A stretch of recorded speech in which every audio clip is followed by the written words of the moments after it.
न पलटेक भक्त भोळाची भाविक तेरा नाश अहिपुरी पुण्य सरता उघडे नेनो गर्भवास एक विष्णूचा चिदास तेरा नाश अहिपुरी पुण्य सरता उघडे तुका म्हणे खरे नाम विठोबाचे बर येरा नाश आहे पुढे पुण्य सरता उघडे विढळ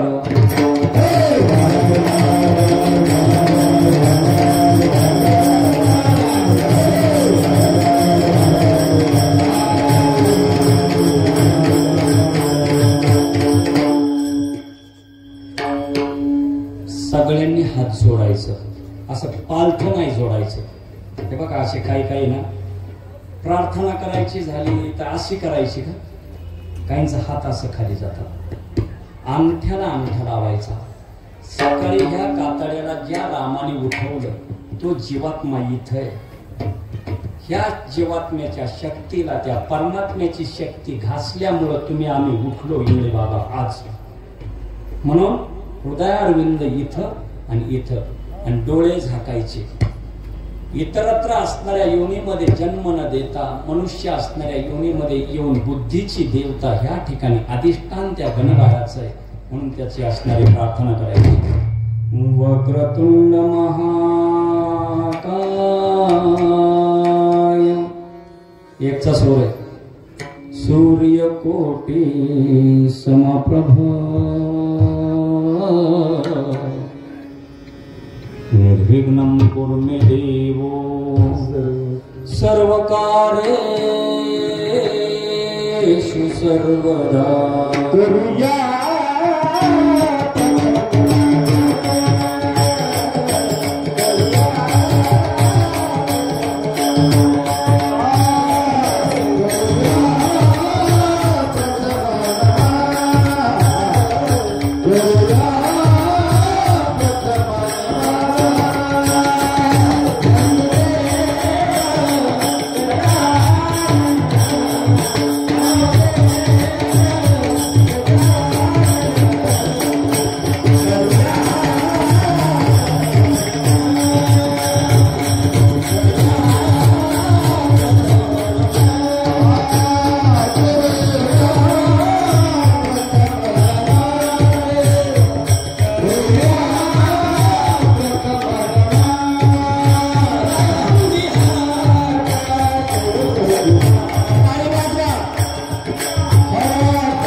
बरोबर नाही आवाज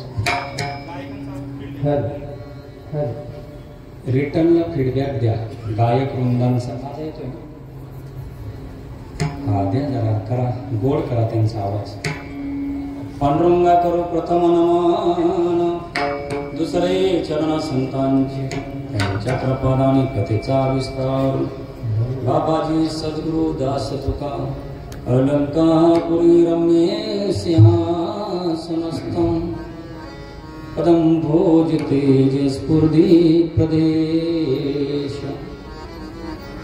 विधीन्द्रादिदेव सदा स्तूयमानम् समाधिस्थमूर्तिं भज ज्ञानदेवम्।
बळी सगळ्यांनी हात जोडा त्याच्याकडे पाहून, माझ्या राजाकडे पाहून हात जोडा सगळ्यांनी.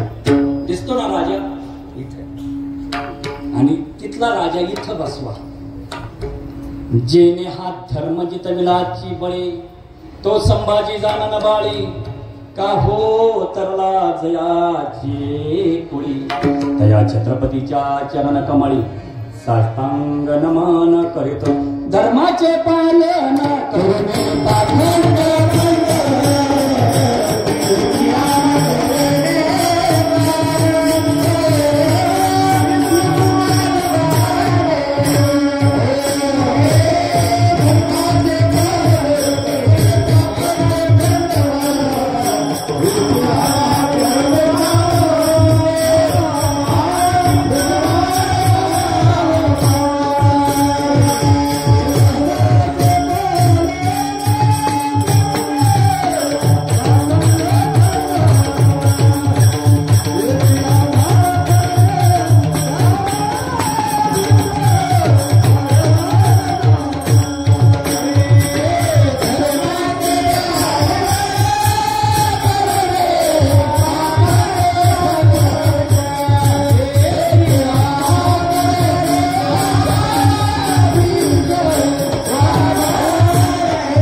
न पालटेक भक्त भोळाची भाविक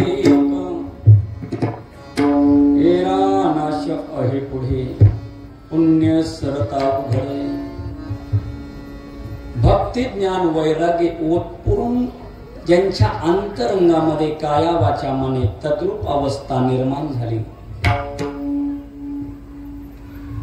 त्या असणाऱ्या त्यांच्या पदस्पर्शाने पावन झालेल्या भूमीमध्ये तुम्ही आम्ही आज जमलेलो आहोत. लक्षात इतंबत मृत्यू लोकांमध्ये तुम्ही आम्ही जन्माला आलेले सर्वच जण जीव आहोत, पण एका विशिष्ट असणाऱ्या प्रजातीमध्ये भगवंताने तुम्हाला जन्माला घातलं. चिंतन बारकाईने ऐका. 184 योनी नंतरचा असणारा दुर्लभ असणारा मनुष्य जन्म तुम्हाला आम्हाला मिळाला.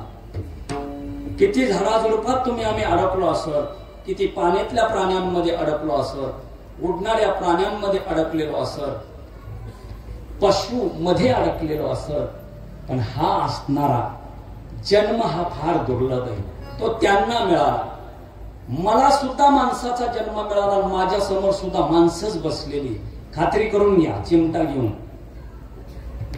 आजकाल काही काहींना सांगावं लागतं माणूस म्हणून जन्माला आला, ए बाबा तुम्ही असं करा ना, तुम्हाला नाही म्हणत माणसासारखा वाघ, असं सांगावं लागते. आता 21व्या शतकामध्ये मला माणसाचा जन्म मिळाला. माझ्या समोर सर्व असणारे मनुष्य आहेत, माझे संत सज्जन मायबाप. व्यासपीठावर उपस्थित माझे सगळे माऊली भक्त आहेत, वाजवणार आहेत, गायक वृंद आहेत, सगळे. पण माझ्या मुखातून गायला गेलेला अभंग याचा रचनाकार मी नाही. हा अभंग जरी मी पाठ करून आलो असल, पण ह्या ठिकाणी ह्या अभंगाला मी लिहिलाय असं सांगू शकतो का? बाबा तुमचं काय मत आहे? हा अभंग मी नाही लिहिला, याचा रचनाकार मी नाही. याचा रचनाकार ह्या अभंगाची रचना माझ्या पंजोबाने केली नाही, माझ्या वडिलांनी केली नाही, आजोबांनी केली नाही का स्वतः रोज आम्ही एका एका गावात ही पोट भरण्यासाठी हिंडतो अभंग म्हणून. हा अभंग मी स्वतः लिहिला नाही. अभंगाची निर्मिती कुठून झाली, अभंग कुठून आला? का एका एका कीर्तनाचे लाख लाख रुपये 55,000 मागणाऱ्यांच्या बापाचा सुद्धा हा अभंग नाही. हा अभंग आहे कुणाचा? अरे एकांत वासामध्ये बसलेले माझे असणारे तुकोबराया जसे तुमचे वाकसईला आले मिरच्या विकायला, तसं तुका म्हणे आम्हा एकांताचा वास, ब्रह्मी ब्रह्मरस शिव सदा घर नको जन हे सुखाचे धिल्या घेतल्याचे. या लोकांना सुखाचं सांगितलं तरी काय हे धिल्या घेतल्याचे माया जालामधले आता मला असणार शिवण कळालंय. बारक्या भावाने शोधावं. कीर्तनाला आल्यानंतर जगद्गुरु तुकोबरायांचा कुटुंब वत्सलपणा सुद्धा आपल्या अंतकरणामध्ये आला पाहिजे. कुटुंब वत्सलपणा काय असतो, बंधू प्रेम काय असतं हे जाणून घेणं गरजेचं आहे. भाऊजाईंनी सांगितलं म्हणजे वहिनींनी सांगितलं, आई समान असणारी वहिनी आहे बर का. घरातली असणारी थोरली भाऊजाई ही असणारी आई समान असते. आणि त्या असणाऱ्या आमच्या आवली आई साहेबांनी सांगितलं, कानोबा भाऊजी तुमचे भाऊ 4-5 दिवस झाले घरी आले नाही, कुठे गेलेत बघा ना. माझे आणि काशी रडते. वहिनी साहेब, आई साहेब तुम्ही काळजी करू नका, मी दादाला घेऊन येतो. तेव्हा काही मर्चडीज होत्या, थरार मधल्या थार होत्या, फॉर्च्युनर होत्या. अरे ह्या डोंगरावरनं त्या डोंगरावर, त्या डोंगरावरनं ह्या डोंगरावर. दादा दादा एखादा मेंढपाळ गुराखी असेल तर विचारायचे. तर महाराज माझा दादा पाहिला का हो? 4-5 दिवस झाले घरी आलं नाही. वहिनी काळजी करते, मुलं काळजी करतात, हे घेऊन जा घरी जाताना. नुसतं वरवर चिंतन ऐकू नका. पण एका असणाऱ्या म्हणणाऱ्या डोंगराच्या वृक्षाखाली माझे जगद्गुरु तुकोबराया पांडुरंग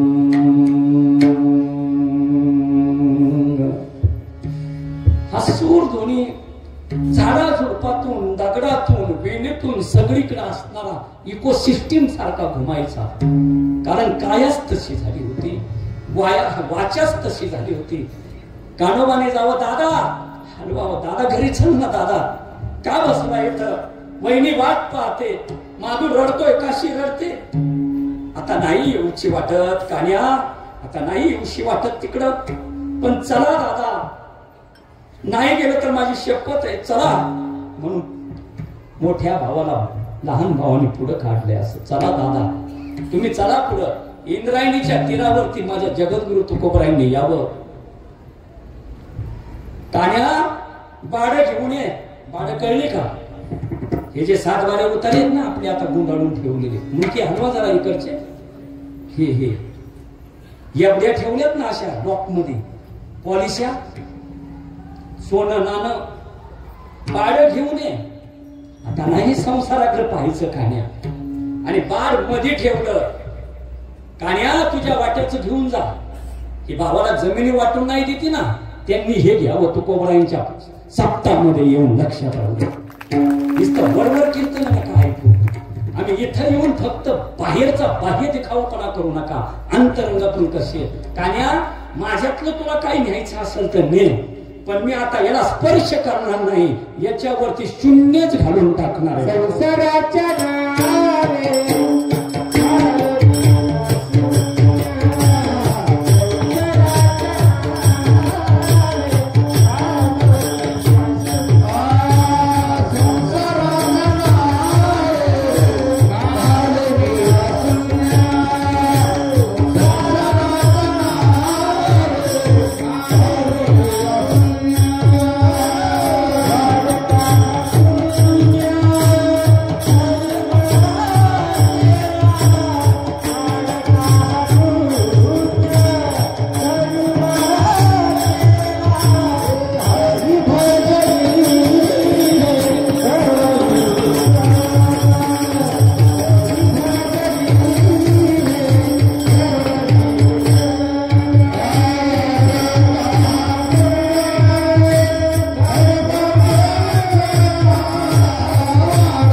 हरि भजनी हे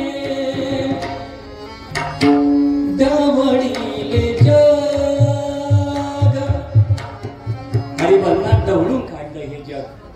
वारकरी संप्रदायाच्या कलशस्थानी विराजमान झालेले साधू 450 वर्षापूर्वी वडलोबा आणि कनकाईच्या पोटी जन्माला आलेला असा एक दिव्य रत्न महाराष्ट्राच्या राजाने त्यांच्या कीर्तनात जाऊन बसावं. नुसती शिवजयंती साजरी करतो ज्या दिवशी माझा सगळा मावळा तरुण कीर्तनाच्या व्यासपीठाच्या पुढे येऊन बसून टाळी वाजवून त्याच दिवशी शिवजयंती साजरी करतो. लाजा वाटतात फक्त भगवे घ्यायचे ये राजे पुन्हा जन्माला. अरे ते राजे जगद्गुरु तुकोबरायांच्या कीर्तनाला जाऊन बसायचे आणि पाईकच्या अभंगामध्ये त्यांची पाईकचे अभंग कुणासाठी आहेत? राजांसाठी. या अना अंतकरणामध्ये आता मला माहित नाही किती जणांनी किती जणांचं कर्ज माफ केलं, पण संसाराचं बाळ इंद्रायणीच्या डोहात टाकून देत असताना त्या काळी समकालीन असणाऱ्या माझ्या शेतकऱ्यांच्या डोळ्यातला आसू पुसणारा पहिला साधू कोण असेल? कर्ज माफ करणारा जगद्गुरु तुकोबराय. आता एवढे जेवढे टाळ्या वाजवतात ना त्यांनाच कीर्तन आवडतंय. बाकी काय पंक्ती जोडाय आलेत का काय? अरे देवाच्या दरबारात बसले तरी तुम्हाला टाळ्या वाजवता येत नाही. प्रमाण झालं का टाळी वाजवायची? वाजवा यांच्यासाठी जोडा. तरी काय काय रगीलच आहे. फक्त आव्हान आहे. तुम्ही तर विचारूच नका. आता तुम्हाला हप्ते आले असतील ना, हप्ते काय काय तर मोबाईल तर सारखंच बघत कधी मेसेज येईल कधी मेसेज येईल. लाडक्या बहिणींचे लाडके भाऊ जोरदार आहेत आता. आणि काहींचं बंद झालंय. बाजूवालीला आलं आणि ती म्हणजे तुला गाडी म्हणून तुला नाही आलं. आता हे घ्या ना जरा. इथं आमचं बघा कसे चेहरे. अरे वाजवायची टाळी लक्षात राहू द्या. वारकरी संप्रदायाच्या कलशस्थानी विराजमान झालेले साधू पंचवेद जगाला दिला. तुमच्या आमचे माथे ठिकाणावर आणण्यासाठी गाथा निर्माण केला. त्या गाथ्यातील अभंग सेवेकरता घेतलेला आहे.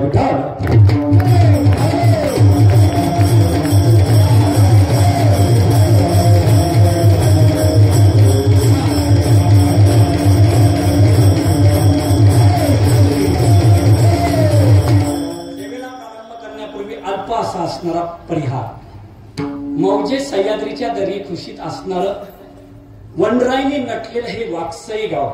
आता हायवे गेला लोणावळा खंडाळा आणि कोल्हापूरचा आणि त्याच्या पुढचं मी नाही म्हणणार, त्याच तुम्हीच म्हणा.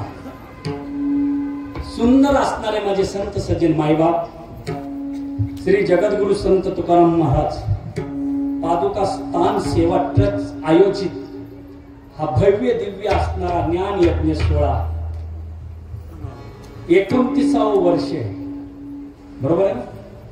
29वे वर्ष म्हणजे 2 तप पूर्ण होऊन त्रितप पूर्तीकडे वाटचाल आहे. आणि एक सांगू का तुम्हाला, एक सांगू, हे भव्य दिव्य सोहळे पाहण्यासाठीच 2019 साली तुम्हा आम्हाला प्लॅस्टिक नाही गुंडाळलं आमच्या देवानी, कारण याच्यासाठीच ठेवलंय. लक्षात आता कळलं ना? हा कळलं. याच्यासाठीच ठेवलं, नाही तर भले भले गेले कोट्याधीश गेले, जागीरदार गेले, आमके गेले, फलाने गेले, टमके गेले. इथं चप्पल काढली ना, इथं आपण सगळी सारखी. इथं कोण मोठा नाही कोण छोटा नाही, आपण सगळी इथं येऊन सेवे करे. त्या भगवंताचे भगवंत आपला मायबाप आहे, आपण त्याचे लेकर आहे. म्हणून ट्रस्टच्या वतीने आयोजित केलेले उपस्थित सर्व संत सज्जन माता पिता बंधू भगिनी माझे तरुण बांधव तरुण सेवेकरी, सुंदर असं नियोजन, पलीकडे हायवे पण दैदिप्यमान असणारा महिला कक्ष, इकडे असणारा पुरुष कक्ष, येतानी सगळे असणारी रोषणाई, ही भगवई असणारी अंतकरणामध्ये ऊर्जा निर्माण करणारी ही भगवी पताका हिंदू धर्माचं अस्तित्व तुम्हाला दाखवतं. तुम्हा सर्वांना धन्यवाद. मृदुंगाचार्य असेल, गायक मंडळी असतील, धन्यवाद. ट्रॅफिकमुळे 10 मिनिटं लेट झालो म्हणून कोणीही मला असं करू नका. वैयक्तिक नामूल्य कोणाचा घेत नाही, सगळेच सारखे. पण आमचे असणारे चुलते, मी त्यांना सांगितलं विलासनाना का मी आता थोडा लेट होणार आहे, कारण चाकण पासून तळेगावचा जो रोड आहे ना, जवळजवळ 15 18 टायरचे कंटेनर आणि असे लांब लचक कंटेनर हत्ती सारखी, आणि त्याच्यात माझी बिटकुळी पुढे जाईल सांगता येत नाही. मी संन्यासी बाबा नाही प्रयागचा, मी चपी तपी संन्यासी नाही, मी संसारिक आहे, माझं कुणीतरी घरी वाट पाहते, पण तुमच्या सगळ्या प्रेमांच्या विनंतीला मान देऊन उद्या माझी सेवा होती. जोशी काकांनी मला विनंती केली, आज आमचा ठिकाणचा काला झाला, त्या ठिकाणी हिसाब झाला. तुम्हाला माहिती आहे सप्त्याचं नियोजन करणं म्हणजे लय अवघड. जी पुढं माणसं असतात ना त्यांना लय अवघड, आणि जी माग असतात ना काही काही तर वर्गाने सुद्धा नीट देती नाही का देणग्या. पण समोर एक लक्षात राहू द्या, इथं आल्यानंतर तुम्हाला वेळ देता येत नसेल तर करणाऱ्या माणसाची अडवणूक करू नका, नाही तर घातली या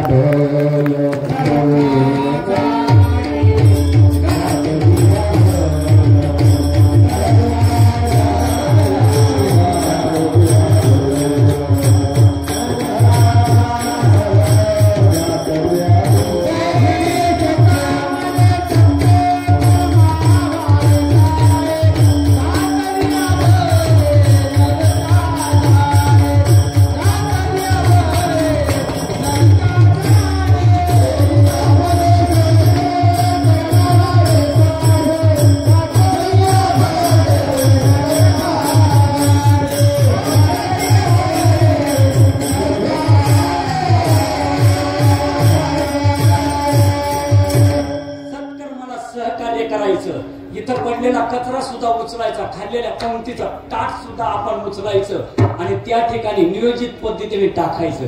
जर टाकलं नाही तर जीवनामध्ये तुम्हाला आम्हाला आनंद मिळणार नाही, लक्षात राहू द्या. सर्वांना धन्यवाद. कीर्तनाला सुरुवात. विठ्ठल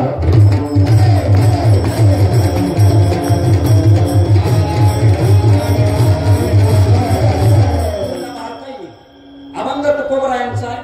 अभंगाचा आशय असा आहे, पूर्वर्थामध्ये न पालटे पलटी मारायची नाही. पलटी करते ना, पलटी ह्या बोटाचा तुका तेवढं तरी बोला ना मावळकर. हे पलट्यांच्या नादी नाही. जो पलटत नाही ना बर का, जो पलटत नाही तो असणारा भक्त असतो. तो नुसता भक्त नसतो, तो बळाय असतो आणि त्याच्या अंतकरणामध्ये सात्विक वृत्ती उत्पन्न झाल्यामुळं त्याचा भाव सुद्धा भाविक असतो. न पालटे भक्त कुणाची भाविक. आता कीर्तनाला आल्यावर तुम्ही आम्ही भक्त झालो कुणाचे, आपल्या पंढरीश पांडुरंगाचे झालो का नाही. पण आल्यावरती मी कोणतरी आहे आणि मी आता टाळी वाजवणार नाही, मी असाच बसणार. त्याला भोळा म्हणायचा का, फुगीर म्हणायचा. तो फुगीर भक्त आहे. अमक करायचं असेल का तर मी खरं कीर्तन करू का खोट, तुम्ही तुमचं काय म्हणणे. खरंच करणार, खोटं करायचं नाही. मी ठरवलेलं आहे 1 तारीख कमी पण खरं.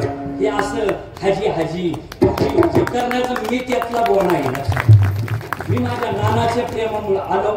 मी एवढा थकलेलो आहे का मी येताना झोपत आलेलो. पण तुम्हाला पाहिलं, अरे वा वा वा, मला प्रत्येकामध्ये माझे जगद्गुरु तुकोबराय दिसतात प्रत्येकामध्ये. आणि त्या खाली समकालीन देहूमध्ये तुम्ही आम्ही मोठ्या असणाऱ्या भाव भक्ताने तुम्ही आम्ही त्या पांडुरंगाच्या वचनावर नाचताना दिसतोय.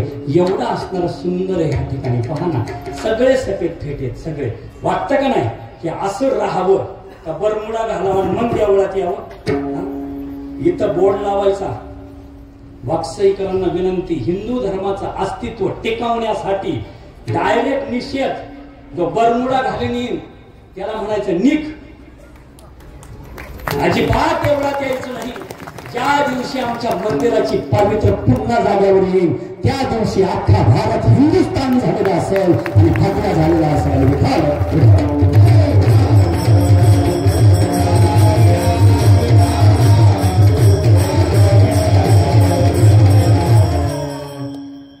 पलटायचं नाही, भक्त व्हायचं, भोळं व्हायचं, भाविक व्हायचं. असं असं करायला म्हणजे बरोबर.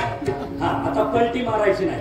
आता याच्यातून तुम्हाला आम्हाला पुण्य मिळणार आहे. पुण्य मग ते पुण्य सांगत नाही सुटायचं. मला एक सांगा, पाप केलेलं सांगायचं का पुण्य केलेलं सांगायचं. आणि आम्ही काय सांगतो, 1 लिटर पेट्रोलची बाटली आणली, ती उघडी ठेवली तर सकाळपर्यंत किती पेट्रोल उघडेल त्याच्यात. बोला तुम्ही, गाड्या नाही का तुमच्याकडे का सगळे इलेक्ट्रिक. आणली तर सकाळपर्यंत किती राहील. आणि माणसं काय म्हणतात, 4 धामला गेलो, आमच्याला जा केलं उपवास फसता उपवास. अरे कायला धरला सांगतो कायला? माणसाच्या जन्माला आला का डुकराच्या आला, गाढवाच्या आला का टोणगेच्या का म्हशीच्या जन्माला आला? तू माणसाच्या जन्माला आला ना तर मनुष्य देहाला आल्यानंतर हे करावंच लागतं.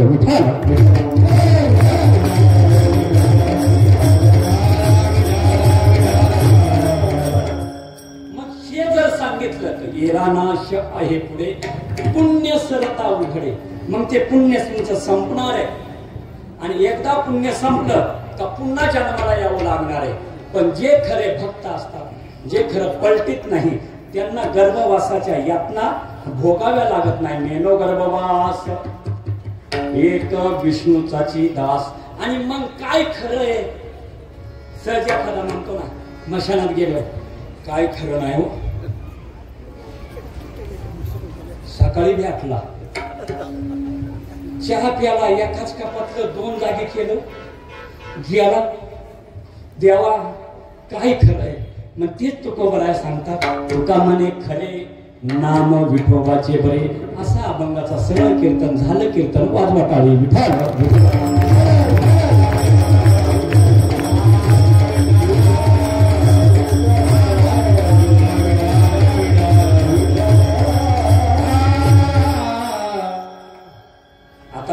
महाराज लोक इथं गुळ ठेवतात बरं का, पण इथं बिळ आहे. आता जाऊ द्या, काय काय लोकांना वाटतं करू द्या, पण असू द्या. आता घेणे ऍडजस्ट करून. जीव जगत आणि ईश्वर कीर्तनाला सुरुवात. तुम्ही आम्ही जीव आहे बाबांनो, जीव आहे. तुकोबराया सुद्धा असे सांगायचं, जीव आहे. जीव ह्या जगात जगायला आलाय. जगतोय का नाही आपण? नाही, जगतोय. कशासाठी जगतोय? खातोय म्हणून जगतोय का जगतोय म्हणून खातोय? पण जगावणारा वेगळा आहे. तो जगावणारा भगवंत तुम्हाला आम्हाला सुख देतो, बरोबर आहे. आणि तो भगवंत शोधण्यासाठी तुम्ही आम्ही हेलिकॉप्टर करून, विमान करून, ट्रेन करून वैष्णव देवीला जातो. काही काही अशी डॅमच्या डॅम झालेली असते. तो म्हणतो वैष्णव देवीला गेल्यावर सुख मिळेल, मग तो पालखी करीतो. त्याचं वजन जास्त असतं म्हणून तू म्हणला नको नको, 50,000 दिलं तरी तुला उचलून नाही घेणार. हा हिंडतोय. मग घोड्यावाला आला, याला पाहून घोडं पहिल्यांदाच खाली दिसलं. हा भामट्यासारखा तिथून खाली आला. अमरनाथला बाबा बर्फाने पाहायचा. कशाला रे? सुखाला. सुख सर्व सुखाची आशा जन्म गेला.